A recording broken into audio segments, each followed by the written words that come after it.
Hi everyone. In my last video where I made the pumpkin cheesecake, I mentioned that, it's the fall season, so I'm going to make a squash dish. I've made spaghetti squash before.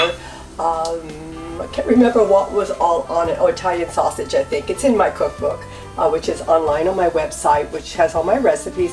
But this is going to be I'm calling it skinny chicken. Well, it's chicken Alfredo spaghetti squash. And I love Alfredo sauce, and I love Alfredo spaghetti, linguine, or whatever, but there's a lot of points. But I've toned this down, and using spaghetti squash, you can have a nice big serving for only 5 WW Blue points, and it's really good. So I'm going to get started. I'm going to tell you real quick what I'm using, and then I'm going to move forward. Of course, I have a spaghetti squash, and I have some grated Parmesan cheese, not the dry kind. You want to get the kind that's in the deli or refrigerated section.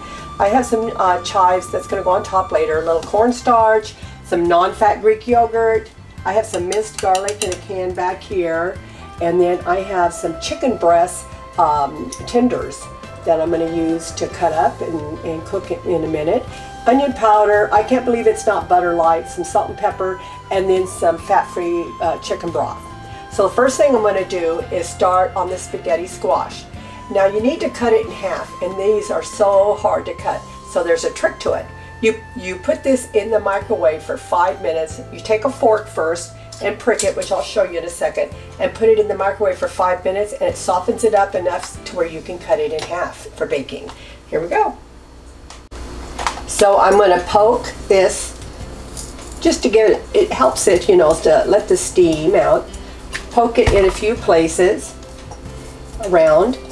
Doesn't matter that label's on, because this is all going to get scraped out of here when we're done. Or you could even use this as a serving dish if you wanted, but I don't think so. Okay, I think that's enough holes. It's going to go in the microwave now for 4 to 5 minutes to soften. Okay, I took it out of the microwave, so it's ready to cut. Want to make sure you cut it oblong. Not this way, but I'm going to turn it this way so it's easier for me to cut. So you want to cut it down. See how much easier it is just to go right through. I could have never done this before sticking it in the microwave. So you want to cut this all the way down through. And then I'm going to scoop out the seeds, and I'll be right back. Let me finish this.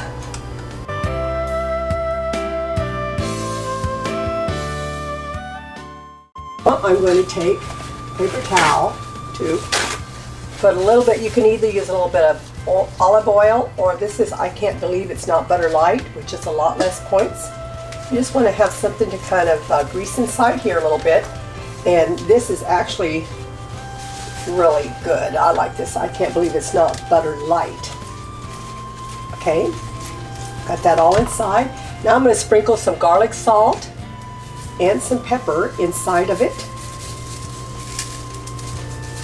And then I'm going to put this in my power air fryer oven for like 15 minutes to 20 minutes to bake, roast, what do you call it.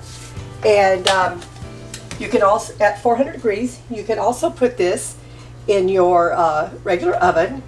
And I think it might take like 25 to 45 minutes, not quite sure because I use my air fryer oven so much.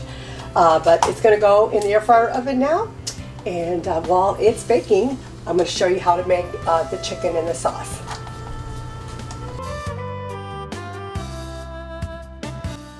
Couple things I meant to add. I lightly sprayed my power air fryer tray with a little bit of nonstick spray, but I have these little parchment perforated papers that also help, and it lets the air through.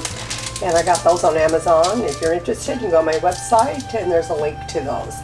And you want to put the squash face down on top. And sometimes it can be a little tricky trying to get them both on here. So we'll see how it goes. There, I got them both on there. Now it's going to go in the power air fryer oven for about 20-25 minutes. I might look at it after 15 and see how it's coming along. Okay, I'm going to start on the chicken and the sauce right now. I turned off my air fryer oven so you can hear me. So I'm just going to explain it real quick, and then I'll fast forward it where you can watch me. I have 2 chicken breasts, actually that were thinly cut in half. They're really just your chicken fillets like you can buy, but cut them in half, and I cut off any extra fat too. So this gives us 2 chicken breasts.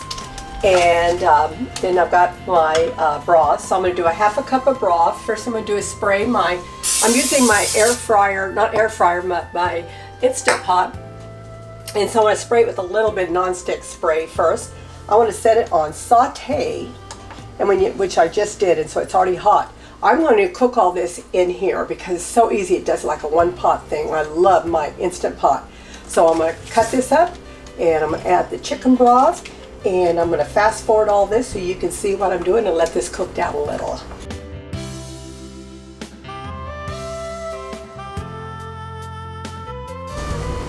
Okay, I cubed up the chicken breast. This is 2 chicken breasts. It probably is too much, but you know what? It's 0 points. So if we have any left over, that's fine.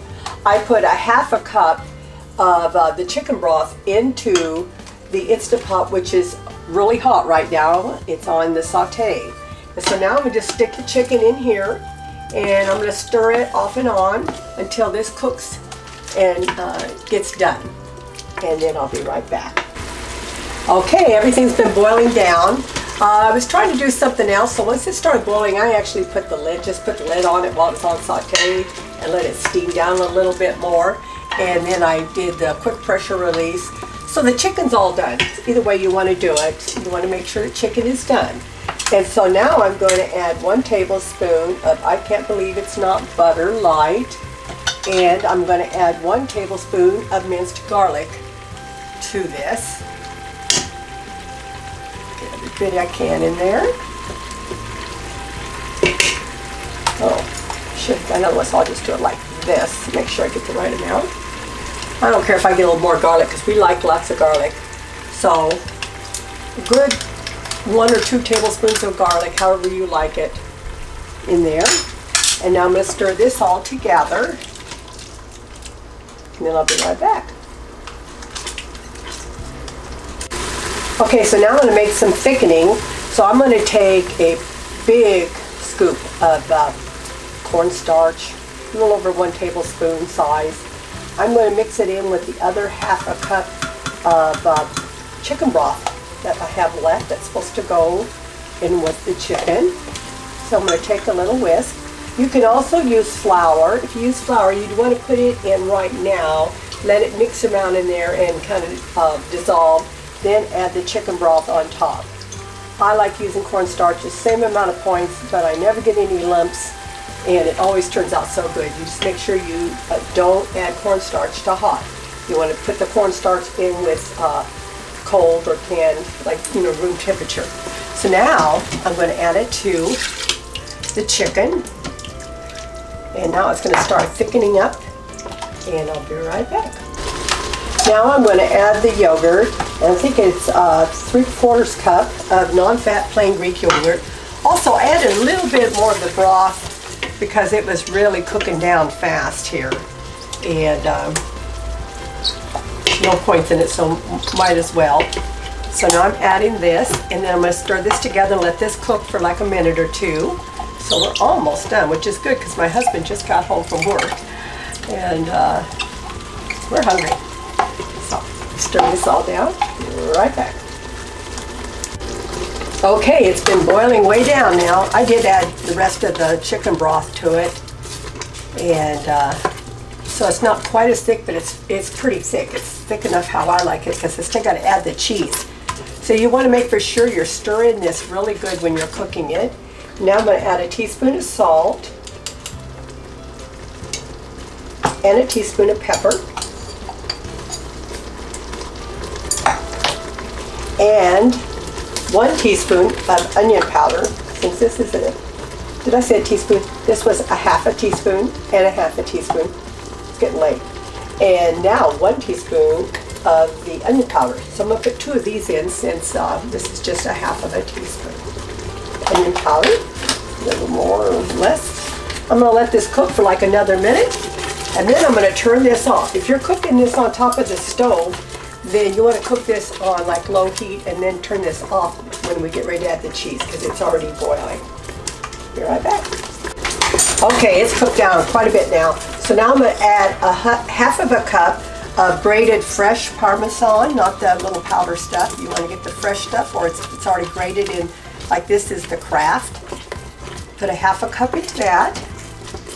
Make sure that I turn this on off now, because we don't need this boiling anymore. Let this all cook down together. I want to add a little bit of chives, diced up chives to it. This is optional. You don't have to. I think it adds a little color and it gives a little bit of flavor that I like. Okay. I'm going to let this finish cooking down. Now I'm going to shred the spaghetti squash. This is how it turned out. I started to shred it a little bit to make sure it's done. If you can see this. So I'm going to fast forward while I shred this. 0 points.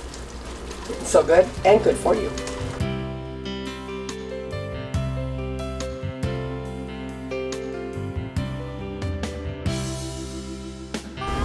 Okay, it's all done. I just sampled it. It is tart, which is good, because that's how you want Alfredo. I mean, it has a real cheesy, wonderful flavor. Oh my goodness. And so this makes 2 servings, in case I didn't mention it. Each serving is only 5 points. And it's huge. I don't even know if we'll be able to finish it all. But so now this is what it looks like in here. I'm going to spoon this on top of here, and I'll come right back. Okay, I have the finished product now. All done. We're going to get ready to eat. Like I said, this is only 5 WW Blue points. I will post how many points are green and how many points are purple when I do the recipe, which you'll be able to find the printable recipe on my website at amusinghealthyrecipes.com. And I have that on the end of my video also. And because I have to go in and recalculate it in my WW app. And I made some light French toast with this Nature's bread. Can't remember what it's called. Anyway, it's only 1 point per slice, and I used a little light butter and some garlic and toasted it up. We'll have that on the side. So here's to another good meal. I hope you're having a wonderful day and staying safe, and I'll see you on my next video. If you have any ideas that might inspire me, or things that you would like to see me cook, just shoot me a message and I'll look into it. God bless you, and you have a wonderful day. Bye-bye.